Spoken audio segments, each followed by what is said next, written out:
ነብዩ መሐመድ ሰለላሁ ዐለይሂ ወሰለም በስንት ዓመታቸው ነብይ ተደርገው ተላኩ? በ40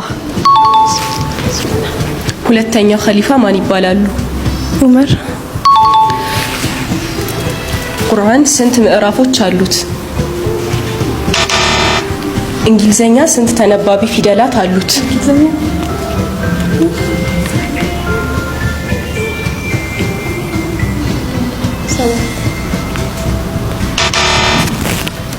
አንድ በኢትዮጵያ ውስጥ በእርከን ስራ የሚታወቀው አካባቢ ምን በመባል ይጠራል? ኮንሶ። የዩክሬን ዋና ከተማ ማን ትባላለች? ስለ አእዋፍ የሚያጠናው ሳይንስ ምን ይባላል? ይቀየራልኝ የቅድም ጥያቄ።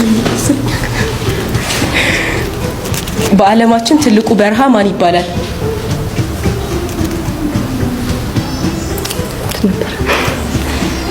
ሳራ።